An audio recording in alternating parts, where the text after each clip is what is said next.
Hey, Sec Guy here. Today I've got a large folding knife.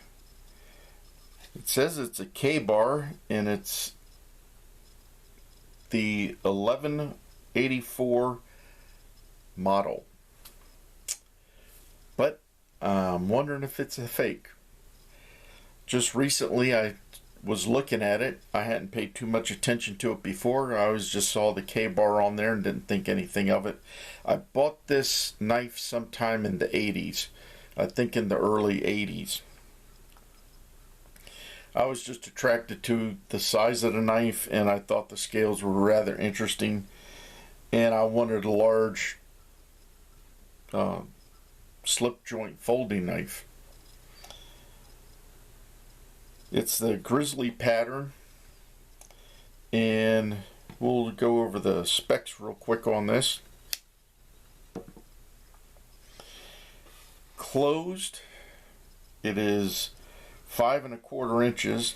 The blade is 4 1/16 of an inch, and opened it is 9 5/16 inches. Weighs in at 6.5 ounces. Now, I don't remember getting a sheath with this. Don't think I did, but it's a fairly stout knife, and I've used it quite a few times, as a regular camp knife. And one of the main reasons I think this might be a fake is if you look at the tang on this, there's nothing on that side. There's nothing on this side.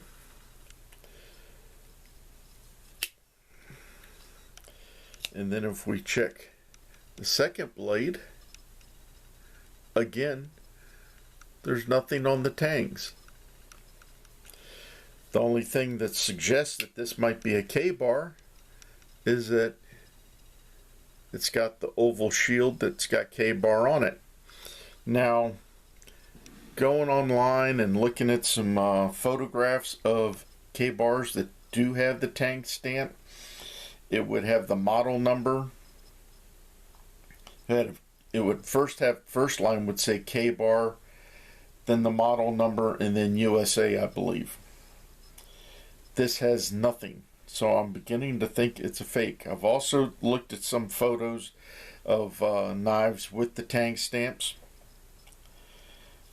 and the edges on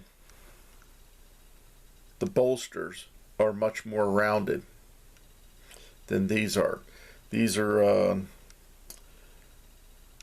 appear to be stainless steel bolsters with the black and white fake stag Delrin scales on it with brass liners and steel back springs.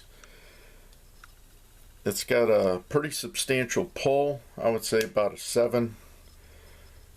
And considering I got it in the 80s, still got some pretty good walk and talk on it. At one point, I did have a little bit of rust up on the top of the blade. That did come off with the metal eraser. And I don't think it's a carbon steel blade, but it's not a high quality stainless steel blade. Holds an edge fairly well, but again, only there it says K-bar, nothing else. So I think when I bought it, might have just been a cheap knockoff. If anybody's got any information on this, that K-bar did make some knives without putting any tang stamps on, let me know. I might have an actual K-bar. The original K-bar 1184 model was made from 1966 to 84. And I believe I got this in the early 80s The only reason I say that is I think I had this when I went to Germany in '83. Pretty sure I had it then. So that's one thing going for it, that it might not be a knockoff. But then again, you never know. Just thought I'd share this with you and see what you think. If you have any questions or comments about my questionable knife here, please leave them below. And remember, always be prepared.